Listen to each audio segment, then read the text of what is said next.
오늘 저는 복된 인생을 사는 원리라는 제목으로 하나님의 말씀을 증거하려고 합니다. 구약 성경에 나오는 인물 중에 요셉은 특별한 사람입니다.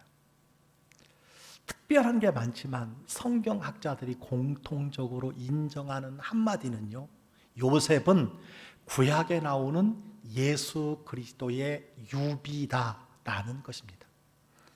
유비라는 것이 무엇이냐면 쉽게 말해서 구약의 요셉은 예수 그리스도와 영적인 의미가 동일하다라는 것입니다. 예수 그리스도가 우리의 구원자이시면서 신앙의 모범으로 보이신 것을 요셉이 그의 삶을 통해 미리 보여주었다라는 것입니다. 그 정도로 요셉이 복된 인생이었다라는 것이지요. 자, 그렇다면 요셉과 예수님의 이야기가 어떤 면에서 비슷한 걸까요? 첫째는요, 형제들에게 핍박을 받았습니다.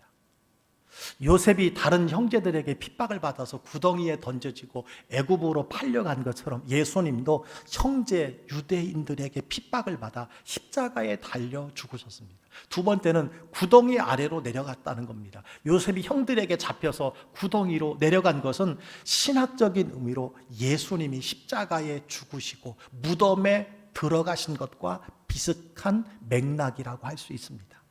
세 번째는 은 몇 개에 팔렸다는 것이지요. 요셉은 상인들에게 은 20개에 팔렸고 예수님은 가룟 유다에 의해 은 30개에 팔리셨습니다. 네 번째는 유혹을 이겼다는 것입니다.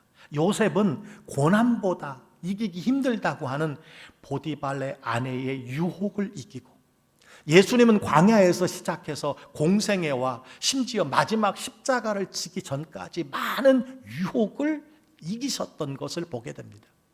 그런데 더 결정적이고 중요한 한 가지 공통점이 있습니다. 하나님의 뜻에 순종함으로 고난을 당하고 가장 낮은 곳으로 내려갔지만 하나님이 그를 다시 높이셔서 그 앞에 모두 무릎을 꿇게 하셨다는 것이지요. 이것이 바로 요셉과 예수 그리스도 이야기의 공통점이라고 할 수 있습니다. 오늘 요셉에게 있어서 우리의 관심은 요셉이 총리가 된 것보다 과거의 그 모든 아픔과 고난을 극복하고 복된 인생을 살았다는 거예요. 복된 인생의 원리가 요셉에게 있습니다. 그는 일시적인 명예와 성공을 넘어서서 지속적인 영적인 복을 받은 사람입니다. 아울러 자신에게 뿐만 아니라 이웃에게 뻗어나가는 복을 받았어요. 그야말로 창세기 49장에 나오는 샘 곁에 무성한 가지라 그 가지가 담을 넘었도다의 주인공이 요셉이었다라고 하는 것입니다. 오늘 요셉이 형들에게 던진 고백이 있어요. 요셉이 왜 복된 인생인가를 보여주는 원리가 이 고백에 담겨져 있습니다.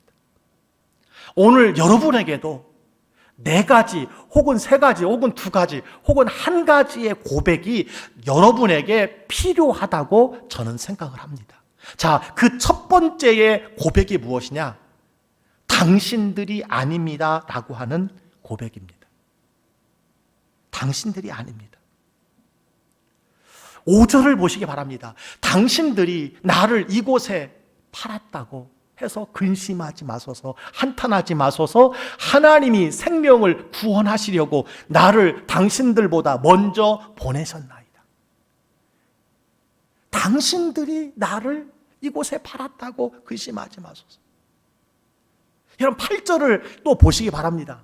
그런즉 나를 이리로 보낸 이는 당신들이 아니요 하나님이시라. 하나님이 나를 바로에게 아버지로 삼으시고 그 온 집의 주로 삼으시며 애굽 온 땅의 통치자로 삼으셨나이다. 당신들이 아니라는 거예요. 당신들이 아닙니다. 요셉은 자기를 애굽의 그 고통의 자리로 밀어 넣은 사람이 형제들이 아니라는 거예요. 노예 상인들이 아니라는 거예요. 하나님이 하셨다는 것을 고백하고 있습니다. 형들이 요셉을 팔은 것은 맞지만 그 뒤에 역사하신 분이 계시다는 거예요. 그분이 하나님이라는 고백입니다. 여러분, 요셉은 얼마든지 형들을 원망하고 한을 품고 복수의 칼을 갈고 살 수 있었던 사람이에요. 그럴 수도 있는 사람입니다. 그러나 배후에 계신 하나님, 보이지 않는 하나님을 보면서 누구도 원망하지 않았습니다. 보이는 것만 보지 아니하고 보이지 아니하는 하나님을 보는 믿음의 눈이 있었다는 사실입니다.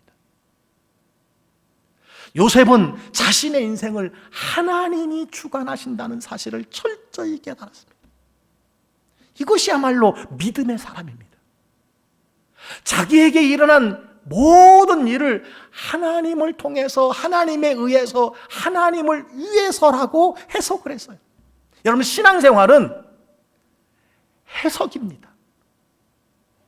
신앙생활은 하나님을 대입한 해석이에요. 신앙생활은 하나님을 계산에 넣는 해석이라고 할 수 있습니다. 그것이 믿음의 사람이에요.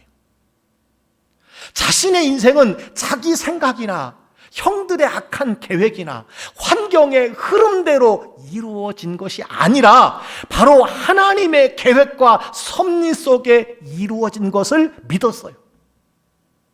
그래서 당신이 아닙니다. 당신들이 아닙니다. 형들이 아닙니다. 그는 고백하고 있는 것입니다.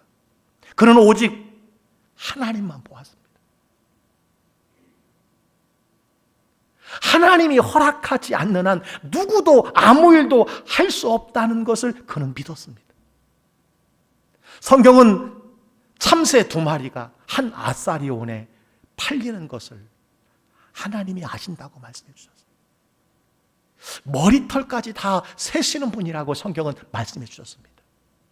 우리가 기억해야 할 것은 사단도요, 어둠의 권세 잡은 자도요, 하늘의 공중의 권세를 잡은 자도 하나님의 통치와 지배 아래에 있다는 사실을 여러분 기억하시길 바랍니다. 하나님이 모든 것을 주관하시고 역사를 섭리하신다는 이 믿음이 요셉에게 있었어요.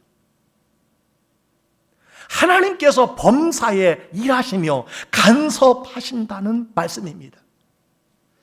하나님께서 지금도 모든 것을 움직이고 주관하고 이끌어 가시는 줄 믿으시기를 주의 이름으로 축원합니다. 여러분, 이런 하나님을 진실로 믿는 자라면 원망하지 않는 거예요. 다른 사람을 탓하지 않는 것입니다. 복수의 날을 세우고 사는 사람이 되지 않습니다. 왜 그렇습니까? 누구나 어떤 일을 도모할 수 있지만 하나님께서 허락하지 않으시면 불가능하다는 거예요. 반대로 하나님께서 뜻하고 계획하신다면 누구도 방해할 수 없다는 것입니다. 하나님의 뜻은요, 서서히 성경대로 이루어져 간다는 사실을, 완성되어 간다는 사실을 기억해야 합니다. 하나님의 계획을 누구도 방해할 수 없어요. 요셉은 역사를 움직이는 하나님의 손을 믿음으로 바라보고 그는 좌절하지 않았습니다. 남을 탓하지 않았어요. 원망하지 않았습니다. 사실 요셉이요, 형들에게 배신당하고 버림받고 상처받고 고난당하는 것이 사실이에요. 그러나 이것을 형들의 죄와 아버지의 무관심의 결과로만 보지 않고 하나님의 섭리와 계획으로 믿었다는 거예요. 그 배후에 하나님이 아시고 하나님이 섭리하셨다는 것을 믿었다는 사실입니다.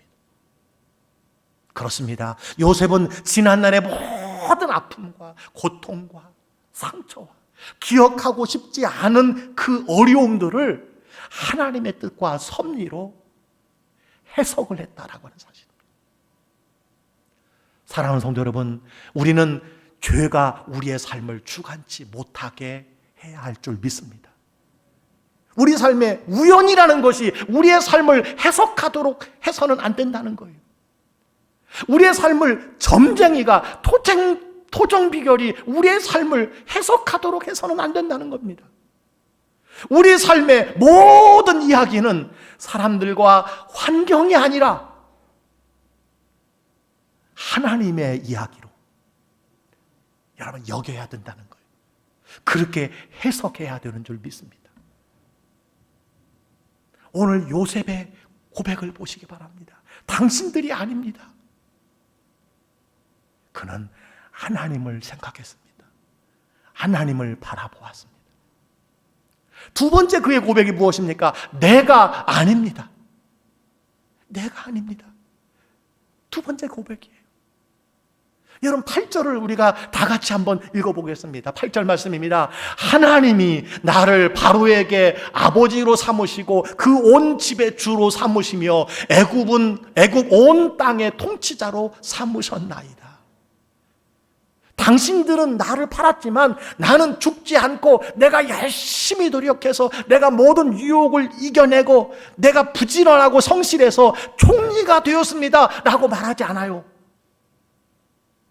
하나님이 나를 세우셨다는 고백입니다. 내가 똑똑해서 내가 꿈 해석을 잘해서 이 총리의 자리에 앉게 되었습니다라고 말할 수도 있었는데 그렇게 말하지 않았어요. 오직 하나님이 하셨다는 거예요. 이것이야말로 믿음의 사람의 일치된 고백이 아닐까 생각합니다. 우리는 일이 잘못되면 남을 탓하고 원망하고 불평하는 경우가 많아요. 잘 되면 잘난 척 교만한 때가 얼마나 많이 있습니까? 그러나 요셉은요, 원망하지 않고 교만하지 않고 오직 하나님께 모든 영광을 돌렸다는 거예요. 여러분, 요셉이 꿈을 해석할 때 어땠습니까? 감옥에서 술 맡은 관원장의 꿈을 해석하면서 그의 고백이 40장 8장에 기록되어 있어요. 그들이 그에게 이르되 우리가 꿈을 꾸었으나 이를 해석할 자가 없도다. 요셉이 그들에게 이르되 해석은 하나님께 있지 아니하나이까 청하건대 내게 이루소서. 해석은 하나님께 있습니다. 하나님이 해석하실 것입니다. 그 고백이에요. 왕의 꿈을 해석할 때도 내가 아니라 하나님이라는 고백을 했던 것을 보게 됩니다. 요셉이 바로에게 대답하여 이르되 내가 아니라 하나님께서 바로에게 편안한 대답을 하시리이다. 모든 것을 하나님께 돌렸어요. 여러분, 요셉을 하나님께서 높이 세우신 이유가 있습니다. 범사에 내가 아니라 하나님이 하셨습니다. 이런 겸손 때문입니다. 다윗의 삶의 가장 큰 패턴도 이거예요. 하나님이 하셨습니다. 하나님이 가장 큰 변수라는 거예요. 내가 골리앗과 싸우기도 했고 내가 사울 왕의 그 칼과 죽음을 피해 다니는 많은 고난을 당하였고 내가 전쟁도 해서 승리했지만 내가 아니라는 거예요. 하나님이 하셨다는 거예요. 여러분, 사도 바울의 고백을 보시기 바랍니다. 고린도전서 15장 10절에 이렇게 말씀해 주고 있어요. 다 같이 한번 읽습니다. 시작. 그러나 내가 나된 것은 하나님의 은혜로 된 것이니 내게 주신 그의 은혜가 헛되지 아니하여 내가 모든 사도보다 더 많이 수고하였으나 내가 한 것이 아니요 오직 나와 함께 하신 하나님의 은혜로라. 여러분, 사도 바울은 위대한 일, 놀라운 역사를 펼쳐간 사람이에요. 그러나 고백합니다. 내가 한 것이 아니라 하나님의 은혜입니다. 그는 고린도전서 3장에도 그렇게 말합니다. 나는 심었고 아볼로는 물을 주었을 때 오직 하나님께서 자라나게 하셨나니 그런즉 심는 이나 물 주는 이나 아무것도 아니로되 오직 자라게 하시는 이는 하나님뿐이니이다. 여러분, 이런 자세로 일하는 분들이 진정 하나님의 일꾼 아니겠습니까? 우리가 교회 안에서 어떠한 일을 한다 할지라도 어떤 직분을 받는다 할지라도 우리의 유일한 고백은 무엇입니까? 하나님의 은혜입니다. 하나님이 하셨습니다. 내가 아닙니다. 하나님이 하셨습니다. 이 고백해야 될 줄 믿습니다. 여러분, 은혜가 무엇입니까? 자격 없는 자에게 베푸시는 호의와 선물입니다.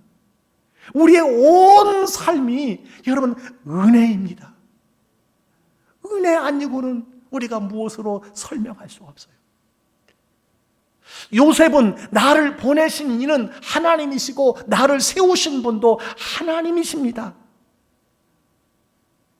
여러분, 이 고백이 그를 복된 인생으로, 행복한 인생으로 이끌어갔다는 사실을 기억하시기를 바랍니다. 당신들이 아닙니다. 내가 한 것이 아닙니다. 세 번째, 형제들에게 고백이 무엇이었어요? 내가 아버지를 봉양하리이다. 내가 아버지를 봉양하리이다. 요셉은 형들에게 자기의 정체를 드러낸 후에 가장 먼저 묻는 안부가 누구였어요? 아버지였습니다. 3절에 보니까 이렇게 기록하고 있어요. 요셉이 그 형들에게 이르되 나는 요셉이라 내 아버지께서 아직 살아 계시나이까? 형들이 그 앞에서 놀라서 대답하지 못하더라. 요셉은 아버지 안부를 확인한 후에 아버지를 속히 모시고 오기를 부탁합니다. 그리고 모시고 올 수 있도록 수레까지 보냈습니다. 아울러 자기에게 주어진 아버지의 섬김의 기회를 놓치지 않았어요. 그래서 11절에 이렇게 고백합니다. 흉년이 아직 5해가 있으니 내가 거기서 아버지를 봉양하리이다. 아버지와 아버지의 가족과 아버지께 속한 모든 사람에게 부족함이 없도록 하겠나이다. 여러분 보세요. 지금 애굽에 찾아온 그 형제들이 누굽니까? 자신을 아픔의 구렁텅이로 몰아넣은 원수와 같은 사람이에요. 과거에도 자기에게 도움이 안 됐고 앞으로도 도움이 안 될 것 같은 사람인 것이 분명합니다. 이들은 총리 요셉에게는요 어울리지 않는 식구들이에요. 오히려 총리 요셉의 권위를 실추시키는 가족들이라고 할 수 있습니다. 그런데 요셉은요, 내가 아버지를 봉양하겠습니다. 형제들과 가족을 섬기겠습니다. 라고 고백하고 있다는 거예요.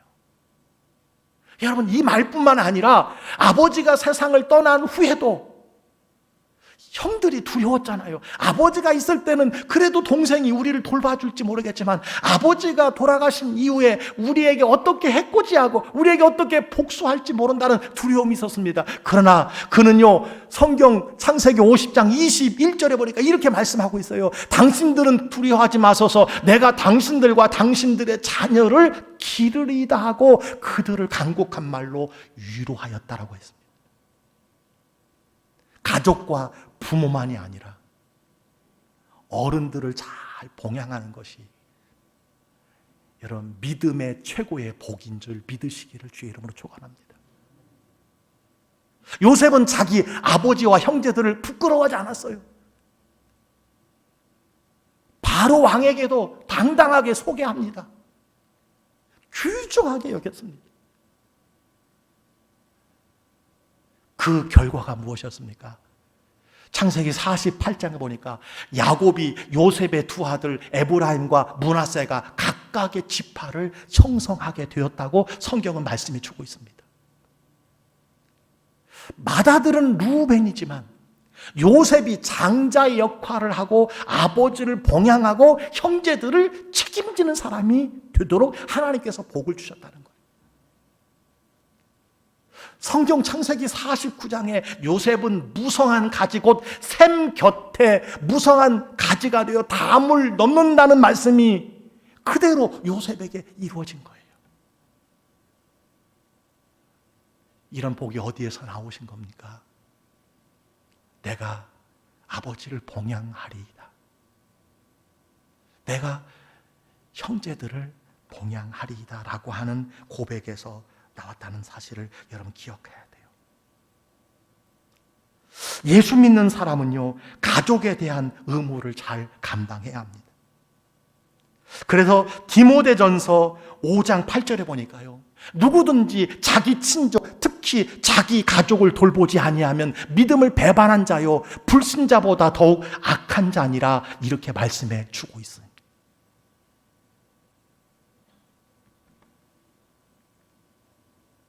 믿는 사람들은요, 형제 우애, 부모 공경이 하나님이 우리를 향한 뜻이라는 사실을 여러분 꼭 기억해야 합니다.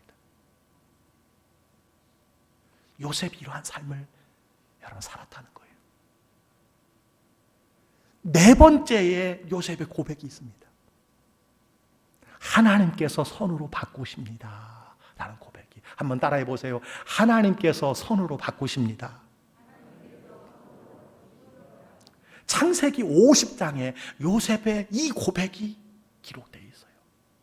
여러분 50장 20절을 보면요, 당신들은 나를 헤아려 하였으나 하나님은 그것을 선으로 바꾸사, 하나님은 그것을 선으로 바꾸사 오늘과 같이 많은 백성의 생명을 구원하게 하시려 하셨나니.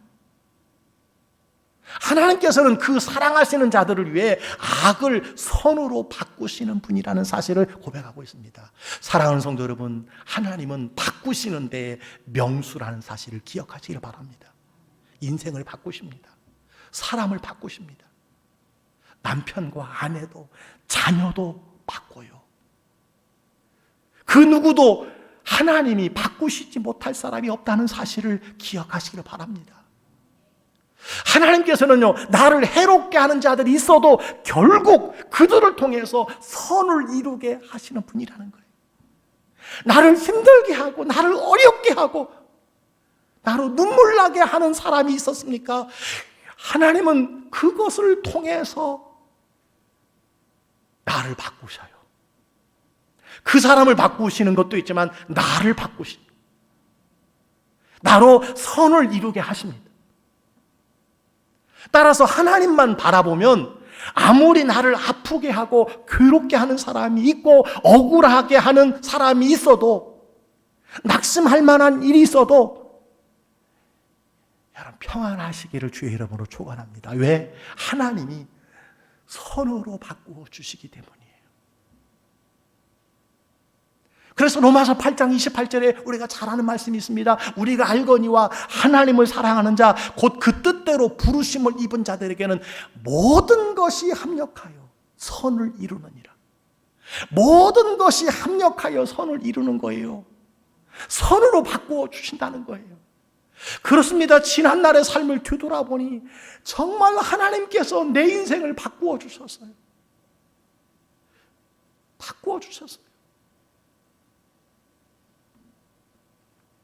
여러분 오늘 겪는 아픔과 이해하기 힘들고 어려운 일이 있습니까? 결국 하나님께서 어떻게 선으로 바꾸어 주실지를 기대하시기를 바랍니다. 그래서 믿음이 큰 사람은요, 기대치가 큽니다. 믿음이 큰 사람은요, 바라는 것이 큽니다. 믿음이 큰 사람은요, 비전이 큽니다. 왜냐하면 하나님께서 선을 이루시기 때문이에요. 하나님께서 바꾸시는데 명수라는 사실을 알고 믿기 때문이에요.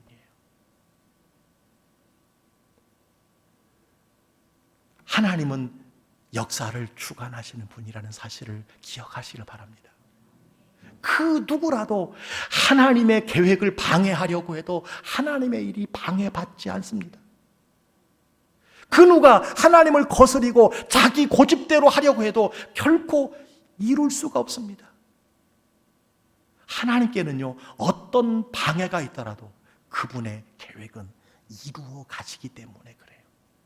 하나님이 역사를 주관하셔요. 그러기에 고백할 수 있는 거예요. 당신들이 한 것이 아닙니다. 내가 한 것이 아닙니다. 내가 아버지를 봉양하겠나이다. 하나님께서 선으로 바꾸어 주시는 분입니다. 이 고백은요, 하나님의 역사를 주관하신다는 믿음에서만 가능한 고백인 줄 믿습니다. 하나님은 역사의 수레바퀴를 지금도 이끌어 가시는 줄 믿으시기를 주의 이름으로 축원합니다. 제가 지난 수요일 날 말씀을 묵상하는 중에 마태복음 24장 6절을 제가 보면서 깜짝 놀랐어요. 알고 있는 말씀이고 여러 번 읽었던 말씀이지만 난리와 난리 소문을 듣겠으나 너희는 삼가 두려워하지 말라. 이런 일이 있어야 하되 아직 끝은 아니니라 말씀이었어요. 여러분 잘 보세요. 난리와 난리, 코로나19로 온 지구가 난리가 났습니다. 여기저기 죽어가는 사람의 숫자, 시체가 길거리에 나뒹굴고 코로나 백신으로 온 세상이 전쟁이 되어가고 있습니다. 성경은 말씀해 주고 있어요. 난리와 난리의 소문을 들을 것이나 두려워하지 말라는 거예요. 왜 두려워하지 않아야 됩니까? 이 역사를 하나님께서 이끌어가고 계신다는 거예요. 이런 일이 있어야 하되, 성경은 말합니다. 이런 일이 있어야 된다는 거예요. 코로나19는요, 우리가 원치 않지만 이 코로나19를 통해서 하나님이 이끌어 가시는 일이 있다는 거예요. 알곡과 죽정이를 구분하는 기회일 수 있습니다. 진실로 하나님을 사랑하는 자인지, 진실로 예배하는 자인지를 여러분 구별할 수 있습니다. 두려워하지 말라는 거예요. 하나님께서 일하고 계신다는 것입니다. 그리고 말합니다. 아직 끝이 아니니라. 무슨 말씀입니까? 이런 일들이 계속되고 반복되고 많아질 수 있다는 거예요. 우리가 사회적으로, 정치적으로, 경제적으로 이것을 해석할 수가 있지만 여러분 성경적으로 해석하면 이것이요 사탄의 도구로 적그리스도의 통치로 악용될 수도 있다는 거예요. 코로나19로 온 세계를 다 지배하고 있습니다. 코로나19로 전 국민들을 다 지배하고 있어요.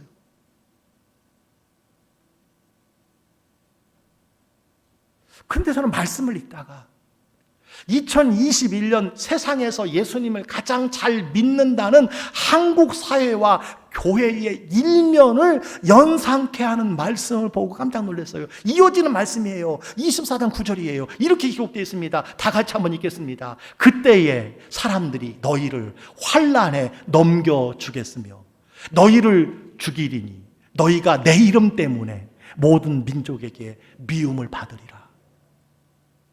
여러분 교회가 사회의 지탄을 받고 있어요. 정말 창피합니다. 앞으로 전도와 선교가 어떻게 되어질지 참 걱정이 아닐 수 없습니다. 학교에서, 직장에서, 병원에서는요, 교회 갔다 오면 2주일 쉬어 이런 말이 공공연히 나오고 있습니다. 인터넷, 언론, 방송에 교회가 끊임없이 회자되고 있습니다. 부정적인 언어로. 물론 여러분 교회가 잘못한 것이 있습니다. 대한민국의 6만 교회가 다 잘해야 되는데 그렇다고 걸리고 싶어서 걸린 사람이 어디 있습니까? 부주의해서 걸렸던 것은 우리가 잘못한 것입니다. 그러나 마치 코로나의 온상이 교회인 것처럼 모든 언론과 방송과 인터넷이 계속해서 교회 탄압의 프레임을 가지고 방송하고 기사화하는 것, 여러분 저는 이해하면서도 아쉬움이 많이 있어요. 여러분 언론의 본질은요 자본이에요. 그 사람들은 댓글 하나만 더 올라가는 기사라고 하면 그 프레임으로 자기들이 원하는 그 기사로 만들어가는 거예요. 교회가 잘못했습니다. 예수 믿는 사람들의 모임이 정말 친밀하구나, 그것도 제가 느껴져요. 정말 예수 믿는 사람의 이 모임이 연합이고 교제이고 친교고 교통이고 소통이고 하나님과의 관계와 이웃과의 관계를 정말 소중히 하는 것이구나라고 하는 것을 이 확증자를 통해서도 저희가 알게 됩니다. 여러분, 중요한 것은 저는 개인적으로 그래요. 대통령과 정부가, 나라가 우리 개신교를, 교회를 핍박하려고 한 것은 아니라고 생각합니다. 어떤 하나의 결정을 내리기에 온 전문가들이 머리를 맞대고 통계와 수치와 방역의 규칙을 가지고 이것을 행한다고 저는 생각을 해요. 그렇지 않다고 생각하는 분도 계시겠지만 저는요, 성경적으로 보면 하나님이 이것 또한 주관하고 계신다는 사실을 여러분 꼭 기억해야 합니다. 예수 이름 때문에 모든 민족에게 미움을 받으리라. 요즘 우리가 예수 믿는다는 것 때문에 미움을 당하잖아요. 교회라는 것 때문에 미움을 당하잖아요. 저는 정말 우리 성도님들께 감사하고 미안하고 죄송한 것은 자막의 교회가 뜰 때마다 혹 혼자 가정에서 예수 믿는 분은 얼마나 힘들까? 신앙에 반대하는 가족 속에서 예수 믿는다는 것이 얼마나 힘들까? 정말 가슴이 메어지고 아픕니다. 그런데 여러분 기억해야 돼요.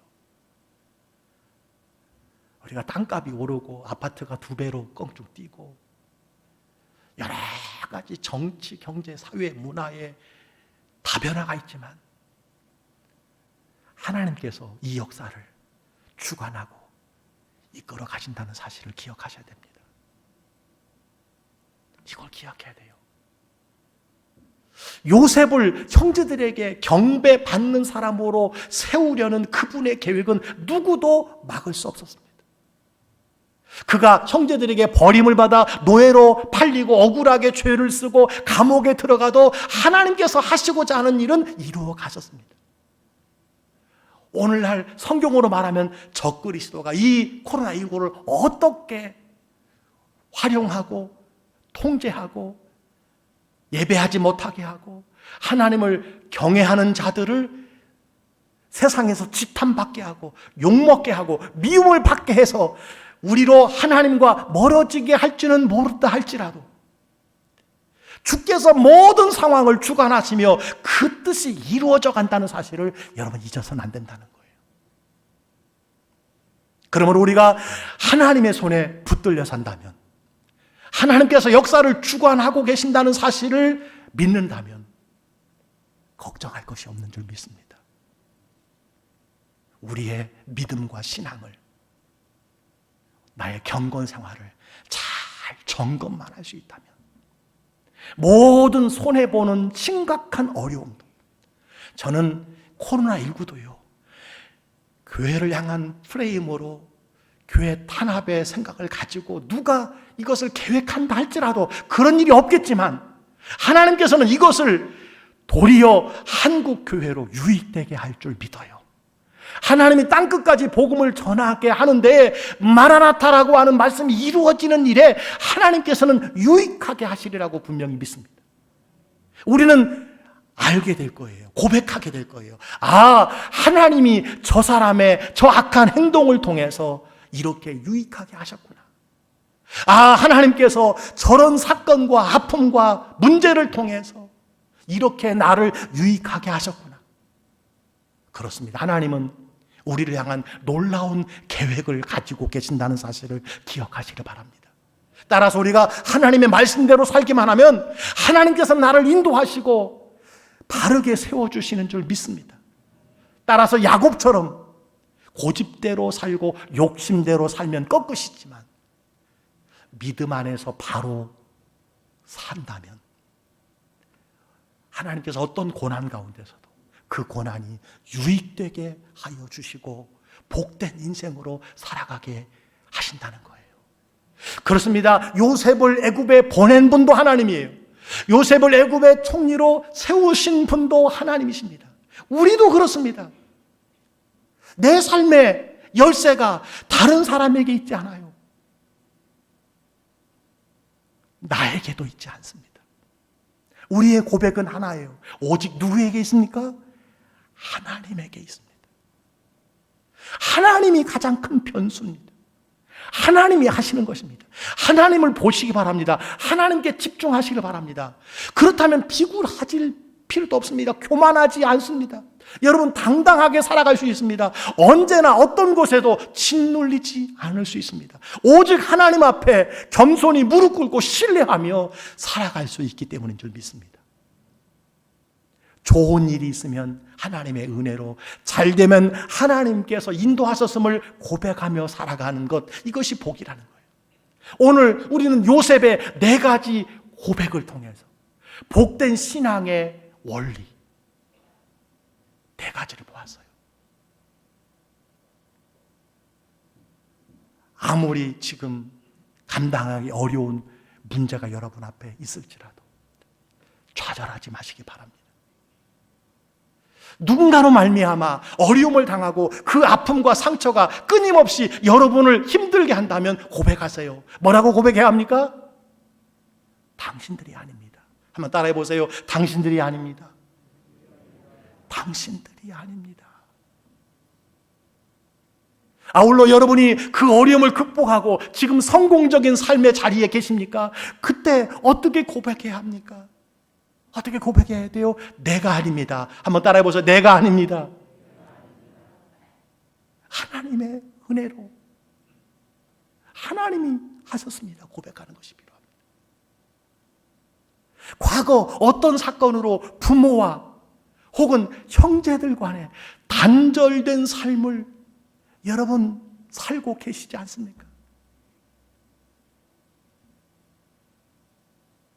어떻게 해야 합니까? 복수의 칼을 갈아야 됩니까? 내가 아버지를 봉양하리이다. 한번 따라해 보세요. 내가 아버지를 봉양하리이다. 예, 내가 아버지를 봉양하리이다. 내가 형제들을 섬기리이다. 이것이 복받은 인생의 요셉의 삶의 고백이었습니다. 명절에 우리 가족들을 많이 이번에는 만날 수 없지만 부모에게 받은 상처, 형제들에게 받은 상처, 자매들에게 받은 상처, 여러분 어떻게 해야 돼요? 복된 인생은요, 내가 아버지를 봉양하리이다. 내가 형제들을 섬기리이다. 왜? 하나님이 보시고 아시고 복 주시기 때문인 줄 믿습니다. 그리고 범사에 고백해야 할 것이 있어요. 하나님께서 선으로 바꾸실 것입니다. 한번 따라해 보세요. 하나님께서 선으로 바꾸실 것입니다. 그래요. 하나님께서 선으로 바꾸실 것이다라고 하는 믿음을 가지면요, 어렵고 힘든 순간마다 하나님께서 어떻게 바꾸실지를 기대하고 기도하며 살아갈 수 있는 거예요. 사랑하는 성도 여러분, 어렵고 힘든 시기를 우리가 지나가고 있습니다. 요셉이 왜 형통한 사람이 되었습니까? 요셉이 왜 복받는 인생을 살았습니까? 다른 것이 아니에요. 오늘 4가지 그의 고백에 담겨져 있는 언어가, 그의 믿음이 그를 복받는 사람으로 만들었습니다. 오늘 여러분 중에 한 가지가 여러분에게 꼭 들어야 될 말씀이 있는 반면에 2가지, 3가지, 4가지가 여러분에게 꼭 들어야 될 말씀일 수 있습니다. 이 말씀을 꼭 여러분의 삶에 적용하시고 그 말씀대로 순종하심으로 말미암아 요셉과 같이 복받는 인생 되시기를 주의 이름으로 간절히 축원합니다.